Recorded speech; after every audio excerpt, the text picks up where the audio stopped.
Hola, ¿qué tal? Hoy vamos a hablar de un tema prohibido, de un tema peligroso, de un tema que genera cualquier cantidad de controversias en cualquier cantidad de partes del mundo. No solamente es en Cali, en Colombia, es en el mundo.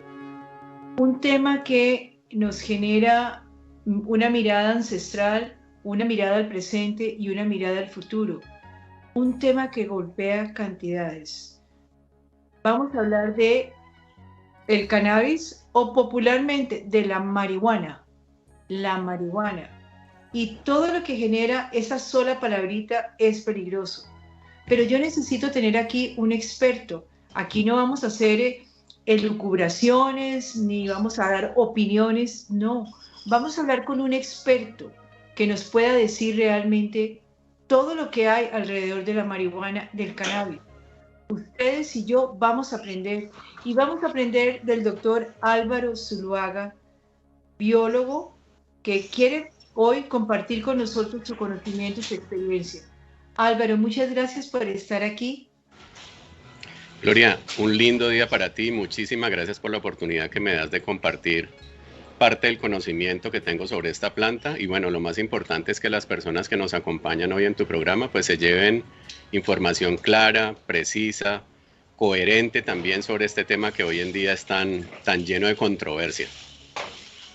Listo, eso me parece que es increíble porque hasta hace unos días teníamos el escándalo de la senadora que en Colombia dijo que ella fumaba marihuana todos los días o consumía marihuana todos los días. Vamos a hablar de esos temas y vamos a mirar qué conclusiones podría sacar cada una de las personas que nos vean.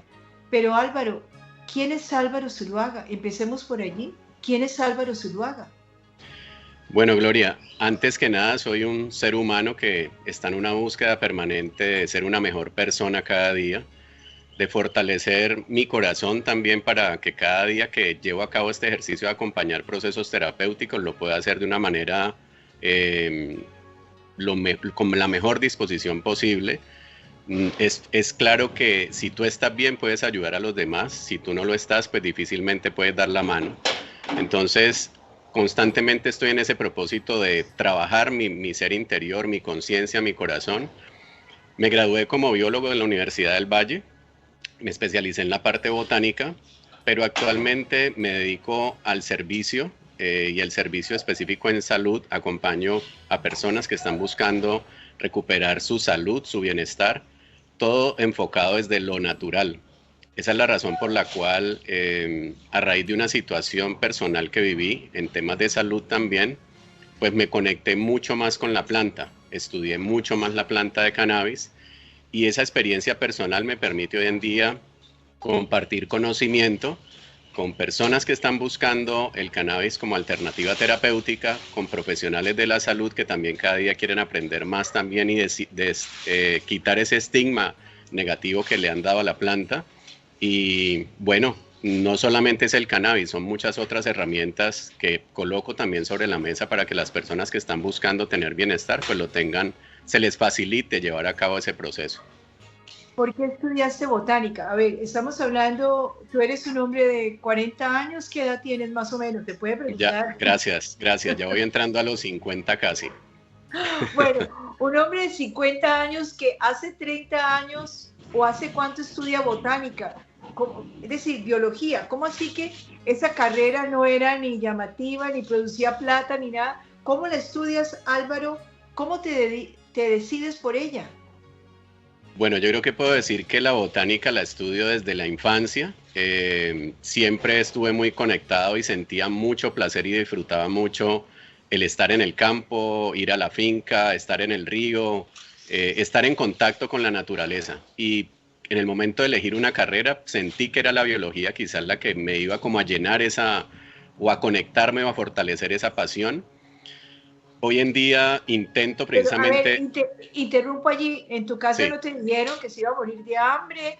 ¿Usted qué va a hacer? ¿A qué se va a dedicar? ¿Cómo? ¿La biología no produce plata? A ver, ¿no te dijeron eso? pues fíjate que conté con la fortuna de tener unos padres que tenían un arraigo campesino. Mi papá fue formado en campo, Entonces nunca lo vio como algo extraño. De hecho, para un campesino más bien lo extraño es que la naturaleza se pueda ir a estudiar en una universidad. Eh, pero nunca tuve como esa oposición de parte de mis padres ni ese cuestionamiento.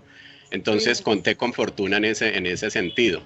Y hoy en día, de hecho, cuando me piden compartir como mis títulos o mis estudios, intento cada día como quitarme esa categoría de que asistí a una universidad, recibí unos títulos, tengo una formación, porque también en el área de salud, pues cuando empecé este camino del servicio en salud, me he preparado, he estado estudiando en diferentes áreas de la salud, pero siento también que el haber pasado por la universidad a veces me colocó, en vez de despertarme más, lo que hizo fue cegarme un poco, porque la naturaleza es un mundo tan amplio, es un espíritu tan poderoso, que la academia lo reduce a algo tan pequeño y tan teórico que le quita como el encanto. Entonces hoy prefiero más bien decir que soy un jardinero, que soy un colaborador cuando una persona está buscando tener bienestar, que quisiera ser un campesino algún día, porque no es solamente decirlo, es demostrar que uno es capaz de relacionarse con el campo, con las plantas, para que no te miren con el título de que tienen que tratarte de una forma o de otra, o que esperan de ti que tú vayas con teorías o con enseñanzas muy de la academia. Al contrario, para mí el lenguaje simple y el lenguaje de la naturaleza es más poderoso que cualquier otra cosa. Es increíble, entonces, biólogo, pero entonces terminas mucho más conectado. Vives en el campo, me imagino. Vivo en la ciudad, pero afortunadamente el espacio donde vivo hemos hecho un esfuerzo grande por conservarlo como un bosque. Es un pequeño pulmón dentro de la ciudad. Estamos dentro de la ciudad, pero estamos hacia donde uno mira aquí, está mirando una planta, está viendo un árbol. Y eso es una bendición pues para nosotros, tener ese privilegio de estar en medio de tantas plantas. Álvaro, allí en la naturaleza, hago la pregunta, ¿la naturaleza habla? Absolutamente, todo el tiempo. Lamentablemente el ser humano, precisamente por ese velo que te digo que nos pone la academia, el día a día, la información, el sistema, pues vamos perdiendo esa capacidad de sentirla, porque somos eso, hacemos parte de ella, pero estamos completamente desconectados, y yo creo que hace parte de esa muerte que vive actualmente el ser humano, porque se desconectó de su esencia, se desconectó de ese arraigo con la tierra, con las plantas, con los pájaros, con el aire, con el sol. Y es cuando te decía que intento ser mejor persona cada día, conectarme más con eso que llaman amor. Para mí la inspiración es la naturaleza, porque en ella veo la presencia permanente de Dios en mi vida. ¿Cómo tú eres, me dices en tu currículum que lo leí, perteneces a un grupo de especialistas en medicina de cannabis? ¿Eso lo dio la Universidad del Valle alguna vez, ese curso? Sí, correcto, la formación la ofreció la Universidad del Valle. La Facultad de Salud abrió esa oportunidad para médicos específicamente.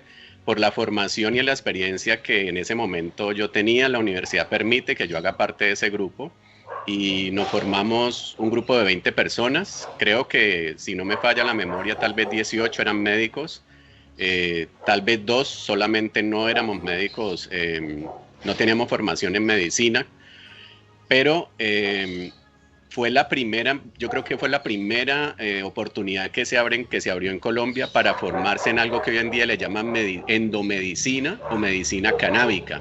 Endomedicina porque es una medicina que se enfoca en el sistema endocannabinoide, que de pronto en el transcurso de la entrevista vamos a hablar un poquito de eso. Pero fue el primer grupo en Colombia que tuvo esa formación. La formación fue apoyada por un profesional médico que vino desde España, y bueno, y también por una médico colombiana, la doctora Pineda, que hoy en día pues es una persona que tiene bastante recorrido también en este conocimiento sobre medicina canábica. Y bueno, ahí salió un grupo bien interesante. Lamentablemente yo creo que el médico convencional, por llamarlo de alguna forma, tiene poco tiempo, porque está tan metido en su rutina de su medicina ortodoxa, que a veces, por más que tiene ese deseo de aprender un tipo de medicina diferente, vuelve y su ocupación lo lleva a que la mirada cada vez se le vuelva más de un foco pequeño, o sea, de poco espectro, y vuelven otra vez como a lo mismo, porque yo reviso o tengo contacto hoy en día con algunos de ellos y todavía, por más que ellos saben que esta planta es una planta que tiene mucho poder medicinal, su rutina y su ocupación les impide como poder llevar a cabo un ejercicio donde el cannabis haga parte de su herramienta terapéutica. Álvaro, ¿quiénes eran los profesores de esa especialidad? ¿De dónde salieron? ¿Quiénes, cómo estaban preparados? Es el médico que llegó desde España, en este momento no recuerdo su apellido, estaba formado por un grupo, hacía parte de un grupo de investigación de la Universidad Complutense de Madrid, que creo yo son los, digámoslo así, el grupo de médicos o de científicos que llevan más tiempo, por lo menos en Iberoamérica, haciendo investigación en cannabis con fines medicinales. De hecho, ese grupo lo he seguido desde que me metí en este cuento de manera juiciosa. Ellos han llevado a cabo investigaciones sobre todo muy enfocadas en el uso del cannabis en situaciones de cáncer. En cannabis cáncer es como su foco de investigación permanente. Y este médico vino desde España precisamente con esa experiencia para compartir ese conocimiento acá en la formación.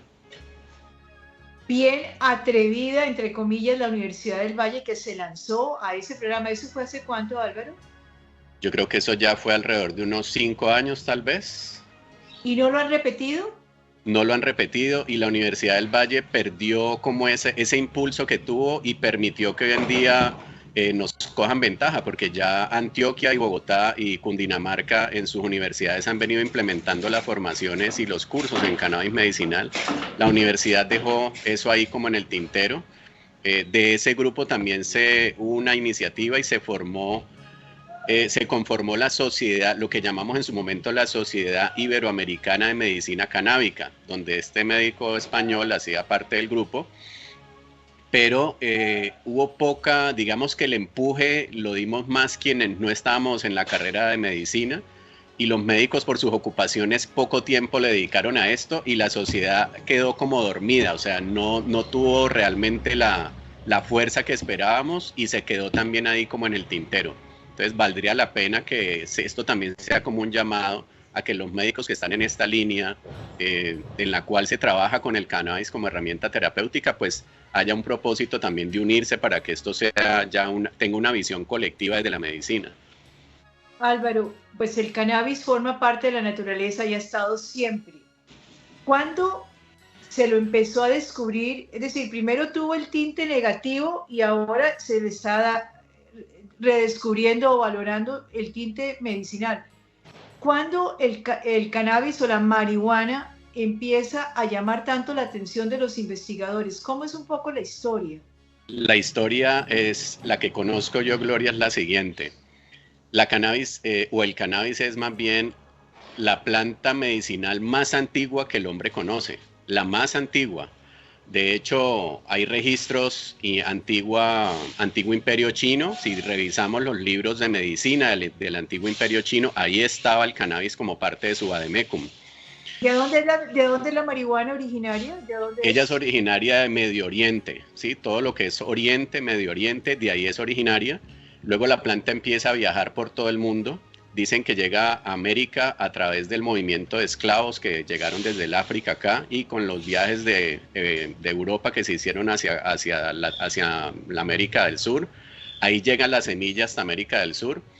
Pero como te estaba contando, antiguo imperio chino, egipcios, India, también en los libros védicos aparece el registro del cannabis y no como cualquier planta, aparece como una planta que te conecta con la salud, que te conecta con la conciencia, que te conecta con la espiritualidad y te conecta con algo que ellos llaman un momento de placer o de bienestar total. Eso está escrito en libros antiguos indios. O sea que esto es una planta que el ser humano tenía claro todos sus beneficios, tenía claro la forma de uso, tenía claro todas las posibilidades que le ofrecía desde hace miles de años. Pero desafortunadamente a principios de 1900 cambia la historia del cannabis. Antes de 1900 inclusive en Estados Unidos, si uno revisa también la farmacopea norteamericana, aparece el cannabis y cualquier persona tenía posibilidad de ir a lo que llamaban en ese momento las boticas, lo que se conocía como las boticas, que eran las tiendas donde se conseguían las plantas medicinales para que cualquier persona hiciera uso de ellas. Antes de eso era de venta libre y cualquier persona podía acceder a la marihuana, pero en 1900... Para sembrar en cualquier terreno, ¿necesita un clima, necesita algo? Es una planta que tiene una capacidad de adaptación impresionante. Yo he visto marihuana o cannabis desde el nivel del mar, al lado del mar, con las olas enfrente, hasta montañas muy altas donde hay mucho frío, donde hay neblina, ahí está presente. Es una planta con una capacidad de adaptación impresionante. Y acá en el trópico, que tenemos un clima tan bondadoso, unas condiciones tan maravillosas, pues con más razón ella aquí se puede producir sin ningún inconveniente. Entonces te contaba que la historia cambia en 1900, desafortunadamente, como suele ocurrir siempre cuando hay intereses económicos y políticos de por medio, el cannabis le tocó el bolsillo o el negocio en su momento a las farmacéuticas, le tocó el negocio y el bolsillo en su momento a la industria del nylon y del papel, y eso hizo que los grandes empresarios de estas grandes industrias empezaran a presionar al Estado. Tú sabes que eso es un trabajo que va de la mano. Empiezan a presionar a los políticos para que ejercieran una acción de control sobre la marihuana. ¿Por qué el nylon? ¿Por qué tocó al nylon y por qué a ellos? Bueno, esto de pronto es una información.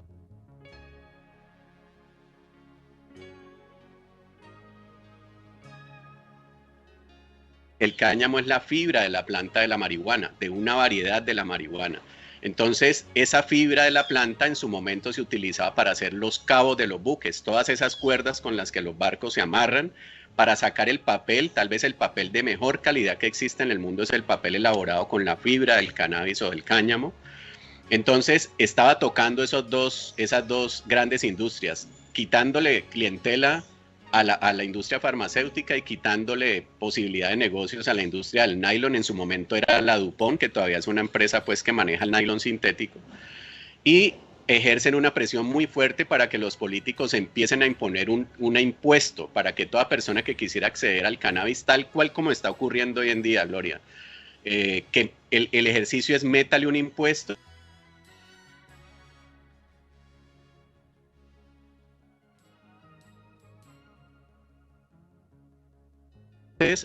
Funciona más para que haya un beneficio económico para las grandes industrias, colocarle unas limitaciones, colocarle una normativa para que deje de estar al alcance de las personas y se convierta en algo que está disponible solamente o que es de manejo para las grandes industrias. Ahí cambia la historia del cannabis.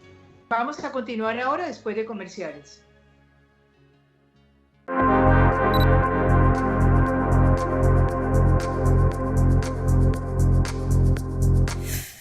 Corporación Cívica Daniel Guilar Secán. Formamos y producimos por Colombia. Un saludo para Canal 2, los felicito porque es muy bueno el programa. Pero si nunca lo ha visto, ¿cómo es? Lo presiento. Usted nunca lo ha visto, ¿cómo así que es bueno el programa? Pero me imagino porque los caleños son buenos para todo. Es que dicen que yo me parezco a ella físicamente, pero me parece No, pero que... ahí ya no. Del Estás Agustín hablando Codazzi. como puro mamerto. No, del Agustín Codazzi. No Se me son acusa ciertas. de eso. Yo tengo un equipo de investigadores muy fuerte. ¿Y tú? No, les espera un buen futuro, que es el número 3. Evolucionen y lleguen al 3. Y así alguna vez llegarán al 4. No, que el 2 pasen al 1. Y los felicito por su salsa porque, bueno, hace mover mucho los pies y eso es desoxidado. El reinado ha sido totalmente cancelado. Un saludo al Canal 2 y que sigan siendo el número 2.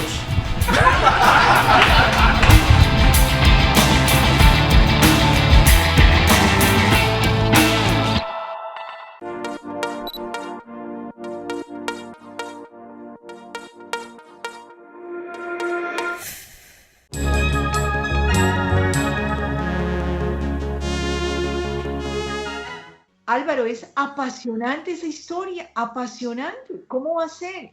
Es decir, eso no se conoce.